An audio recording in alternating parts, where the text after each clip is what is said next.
Toi whatalo whātu malo whāloalo e nei tu aso o le swing o tatou polkalame o le ua maua le ava noa e talatala noa e mistasi o sui tau wā o tatou e le vaenga leo apahat ia le fionga ia tofa so fole kosh ia le la e tala noa mai le zoom e tala noa fo ilungo so ta inga wha teknonosi mai la topi te no i apahat te no foi tau manga o le campaign ia mani swinga tonu i fe auta ua mo le tato au whaafonga ia misi o tau e pālota i le vaenga nei apahat ia whatalo whātu tofa le neta e au Whaftai masanga ta lofa lo watunu pele ia langi mama i le whaafonga anga i le neita e au fo ia pe fo i le neita e au o marulu mai Wellington e whape apahat ai whaftai masanga mo le avanoa e whai fo isina whamatalanga wale la ata wadunga le whaamoe moe nei pālota pāloto i whale e tātou i whasamo ia local council local election council election le ua toi au se po ia ona mai lo foi la ia po ai wa sao ai o malolo taftai ma ken a kui ia ma ken leiben o tole le to te tau vai nei tatou vaenga nei ia ia fo nei po rua o lo ia nei su tatou Pasifika ia o tole le o e a mesi ai to finga ia lunga e tau avele fu a tatou ma fai o tatou leo i tonu i ia mane ia fo ia me se fa mtalanga pe a mai o le va e tu fai to pe o fiu tu fai to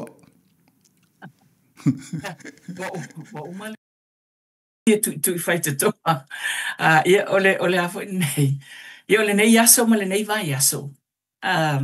sa mata ona le vai aso fo ile i fale oloa pe o pack and save ma Woolworths o ina sa fa ia sa masania ona tu fatu ia pepa ia ole whamtalanga la tau ia i tangata sa o mai ole tautona lau pālota ole tele lava pālang tautona lau pālota fo ile ia fai ole a lava me fai ia fai e pālota fo ile au ngalo lo leo mo painga malo foi po pe ole local council i lo anu uma lo region le te ngalue ai ia ole la wo i te mi foi le wa le nei aso ma ananafi ia wo uma le tu nga fale ole fo wo ole te mi e ta nei le lima le afiafi i le matou fo i tu malo ia ole tau na to tu se billboard fo le failo atu ai fo ia wa o te loa o Wellington e mala wa hate ta nei fululu o na alu umala ia ila lo advertising ia matou ole lima nei le afiafi ia o le taimi fo ila le na e umai le o avanoa fo ile e te pālota ai fo ile fo ngale postal vote or anything e tau lava ona e nau e te aru i le local council e fai ei lau e tusi ei lau pālota pe e la fola ua fo nei lau voting papers a wa le lava o toi lus food fai tu la ia ona umalolea wa te mo ele o tamo e stau vanga fa pia tofa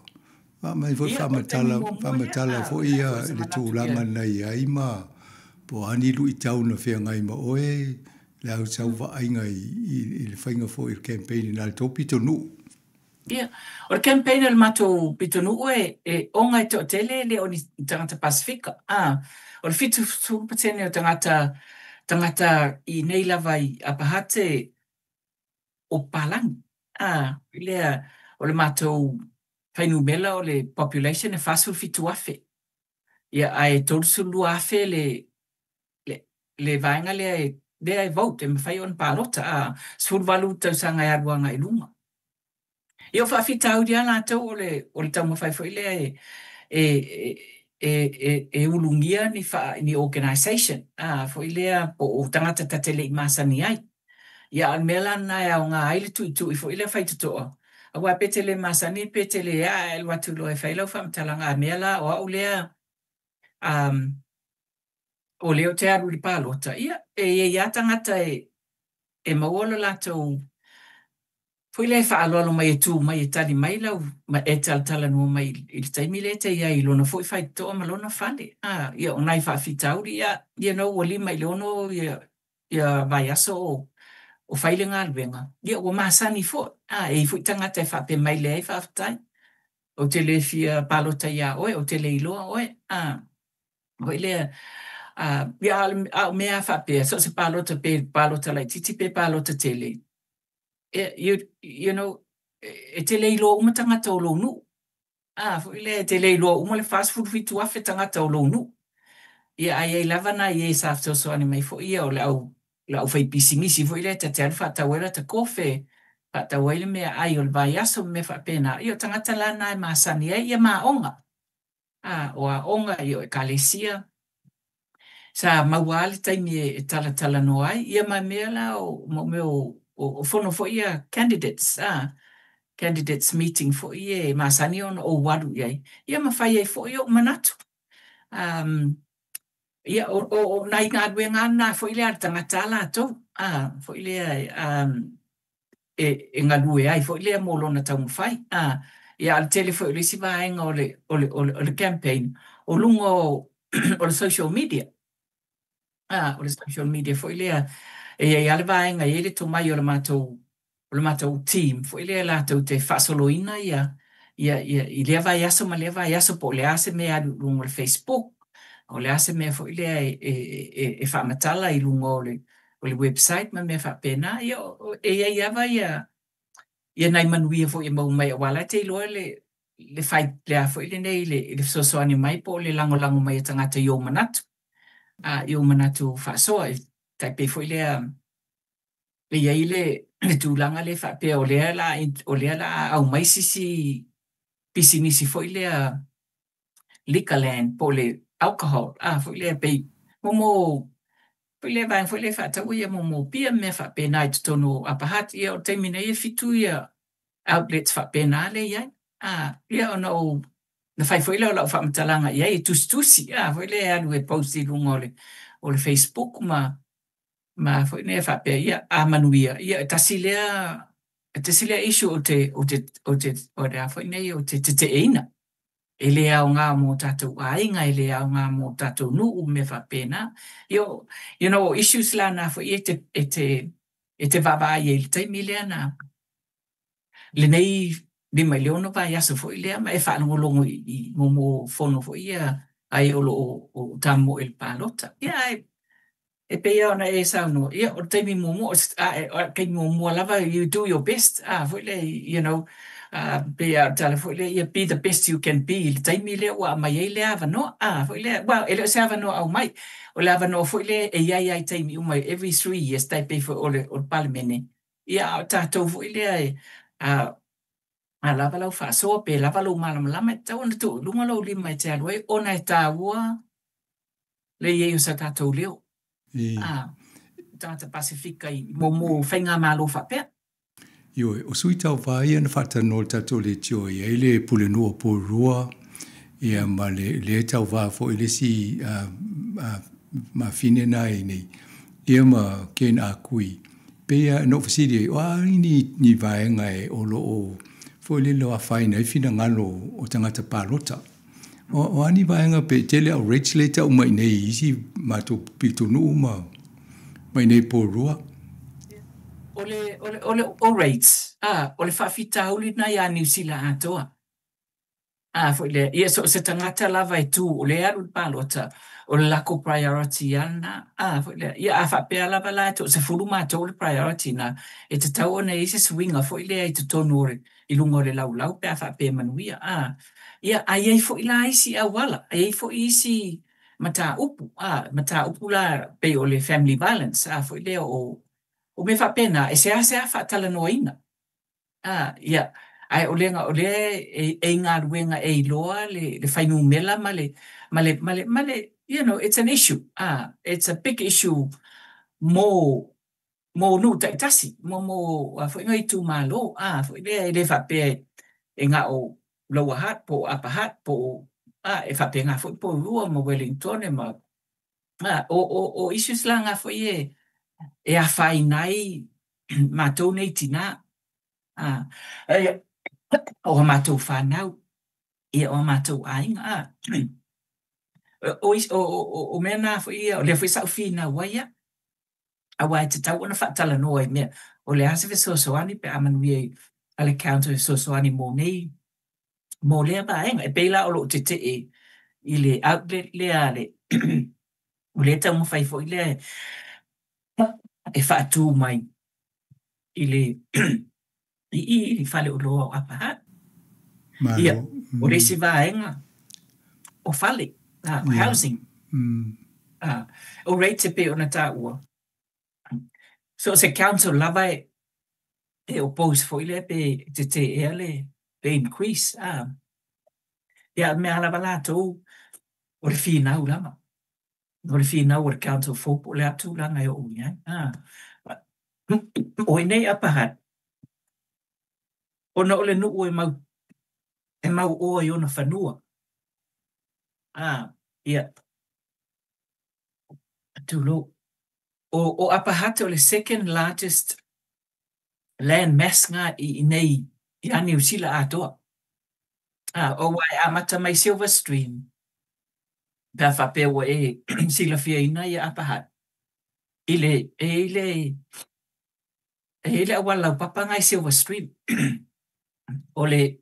amatanga na lau whanua po o le boundary apahat e tau lava i le maunga i Remutaka Hills i le foothills o Remutaka e tele la ona lau whanua i le i whaatoaina ia o le hawhai nei o lona winga e tele le land whainga underdeveloped or undeveloped e o le la lei ona o tasi nei nu e maurunga tele lona rates ona o le tele o lona whanua le whaatoaina ia sa fina ua fo i le counter i le mai taimi o matu nato e a fo nei whapa o mai le 2% i le 5%. Ia o taimi la nei o rea o mātou rea ia ai no foi apahat pe faiso o yeso fale motu po e rent foi e ia lava le awala me fai o lea e te tutongi ai rates wai tutongi lo rent i le landlord o le landlord e ona le fale lea e te no fo mawai ia e tutoni foi anga rates me fa pena e pe foi o lo tongi la tu mo kesimo la tu fale you pay rates o le ala na o le se sema o le afo nei o le ai tele ai si issues ai tele si issues fo ile sa campaign ai mole manuia o tatu tangata ele na tangata Pasifika a waile to tele matoi iuta nei ia lau tele o le no ele si vaenga le pen fatano so ama ni te paika o le tama fai a manole tu el malo e malka mai tai pe tu fata sini se pulenga nu ia tau mo fia ia e va ingo o so vai o vai ma ia o tele lopo fio ia pe a pahate de o tu lata mai i le fale tonu le Wellington po Roma lo hat ia o tele lope fai na fai sau tala tu langa le tofa o le amalgamation ai po le tu fata singo o a foi nei o nu tai tasi po council sa e whainga tā ona e to tele lau te mai supportinga o le a whapea mai le malo o ai atu mai foi le i whai ungo nei tau sanga po tau sanga fo e sauni i a council nei e 5 e tu whatasi foi le pe amalgamate ia ono na winga o lau sau whatonunga mai li palmene o le central government o le whatau ina la i nu tai tasi wai whina ua ia apahate e tuto tasi ia na alu foi le referendum i le lusululua whaia ina ele amalgamatinga ona ele iai le leo apahati tutonu na ele mawhai onga whapea mai ia mela Wellington nga Wellington ma loa hat ma porurua ia ole a foi nei ole nau al malo ile na foi taimi ia ia awai uma ia council nei lima ia ai o le mea le wai ai o langa le la force feed le mea le a foi nei le fa mo o le malo ai le o le a foi nei palo tele a le fa ta wai no le o lo wa manatu foi le ia o lo manatu fa so foi le taimi o fina unga. The most important factor I mea fa pe o le fair representation foi ngai o regions e le fa pe a tele Wellington o la tau e faia tonu Wellington ma o lo wahat ma Porirua ma Apahat o le mea la na a wa fa pe mia ma Kapiti Council I foi le o le lima ile na o council ai le fa pe foi le fa pe Wellington e to tele ia nga malo wa le Wellington e faia uma tonu o council o le e pe ia pe fe o tatou a tatou se mea le fa pe na palangi po maoli e manu malo I me fa pe nei tatou te finau fo tatou ia mo sa tatou ai o le finau nga fo ngale it's rather based on needs not on size fo idea o le fa ta waina na o lata ba ai nei taimi ma lata finau. It is about needs. It's not about size. About size law. Yep. Or why like titia Porirua, the population of Porirua Yamato. Lono winga muli maya Porirua. Like titi foi mato ya lo wahat. Ya aitele lava Wellington foi ngale pa faitau le a foi nei le population po le faitau ina o tangata nu. So o le la uva va ine temi o le o tele na umana la fo ia palota isi pe palota isi ia o isi o la tau su ela to pe palota ia a o tua I fo io na to la fo ni pe palota wa e o tu le fulu tasi o le fulu lo le stona I mo le ma o a pe ala fo le medi ia na o fa tu mo pe pa e o le mo moli ia boxes fo ia pusa na tu e tonu ia pe palota to fa kusa nei lusul fa I tu la wale o te atu la tas fululua nei des fululua tai au o le alava la unga ruenga o fai ai fatawa ina ia o le lo palota e tu la unga ruenga e sa valvaliane se library sa valvaliane se I le council office e fatumu Now, Pip, a mea lava vaenga le stala, wa le lava ye le ava noa afa masanga, ye le stala ina. E te le stala mo muata am faye ona e palota. O le fata wa ina na, o le afo ile nei, o le tu I atu. Ia ma le tamu faye atu fo ile e fa matala pe te mi uma, le fata wa ina le palota tangata Pasifika. Ia, po so seisi lava fo ile o mana oe, e fia la ngona tau na leo, I lea foi tofi. Ia e momo I whainga malo wha pēi nu tai tasi. Ia a mea lava na, toi lusul whai tu la po le aso e tasi le to toi mai nei se furulua nei. Toi fitu I le se furulua tai au e whai eilo nau palota. Ia ma ave sau leo I le wha te mokalasi a New Zealand. Ka mo lunga le council pulenga nu oto I sau sa I diringa. Le ai. O le whaamatalanga mo mua lava na o fisili ai I le taimi o ki tōpa tau sanga batea. Na o fisili ngia fo ilea I le pule nuu ala tau, o le pule mato pule nuu, o lo se fu whātau sanga talu ngalue. I le tofi lava lea. So, na o fisili ngia la ia o le pule nuu, o Wayne Gapi, a whamei le iai as tangata Pasifika na fo ilea na tamo e le nei taimi, I momo palota whapea. Ia atomu lava e. Fixela. Manuia po le whinangaru fo I le atua e. Whamoe lava e. O sila fia la e tō fientanga te Samoa po Pasifika I nal tō ai. E le atua se whaafeo mātou. Tō te lea vai Samoa. Ia so ai tonga ma tō e lau. Ia ai mawhau la pia no ta ua mumua. O le whai au tangata no fo maui nei a paha te whasu fitu afe. Ia, a whapea o lona tau whasu fitu afe e tōru se fulu lua afe le au whai o tangata e over se fulu walu. O tangata lana le voting public foi le voting population ia ai na le fa ma wale to lua se lau tangata Pasifika i fai tau muli le na umanei al census ia ele to tele ia ai polea ia o ina lava lau first port of call foi le te alu yo wa tangata i lo nu foi le ai tau ia lu fa moe ma foi nei ma ia ma fa malo sina foi lo ia le fata waina palota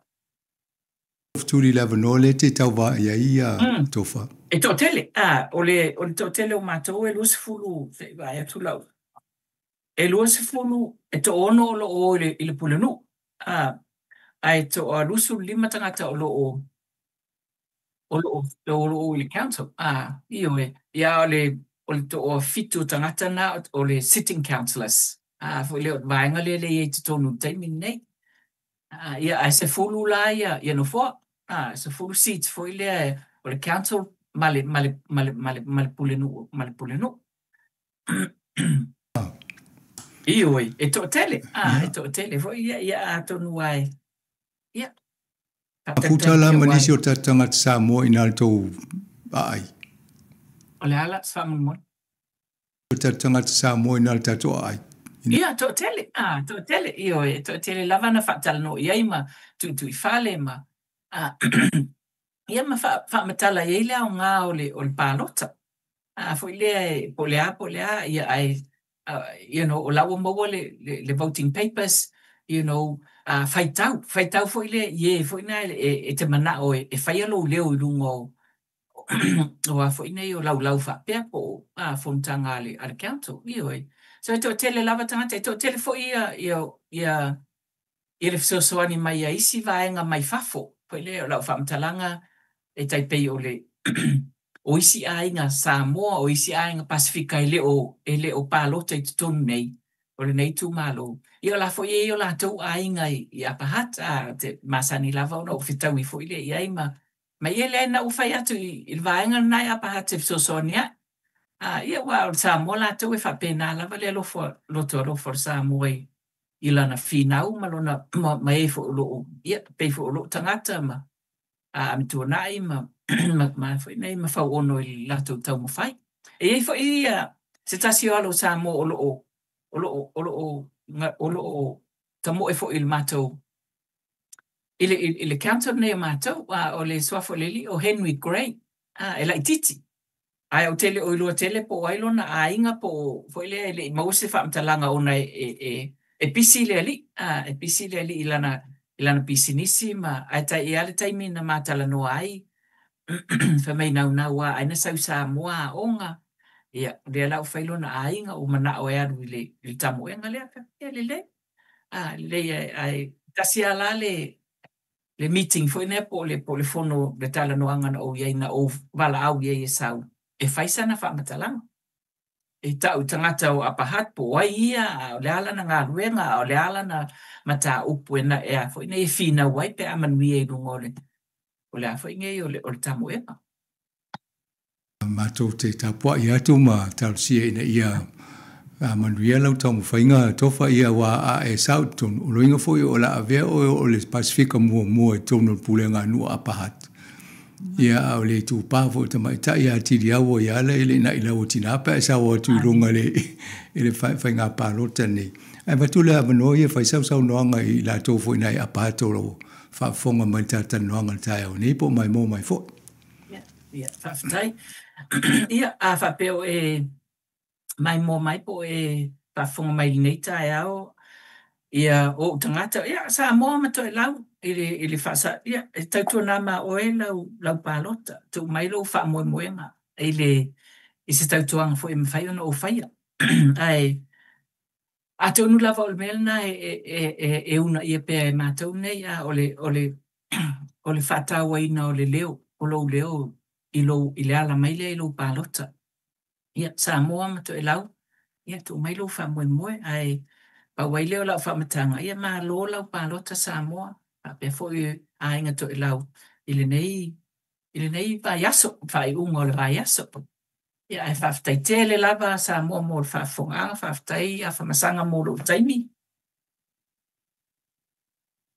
Tato to tanoa tili vai aso leo te toni o la songa fo to interview o lua maken o lua sao mai te tono o tato ai paso Eso se me lava ai tanoa pe fia lava e tali le vala au. ia o le lei ia whaktai to tanoa Foi sa mo whawhtai a ia whamasanga.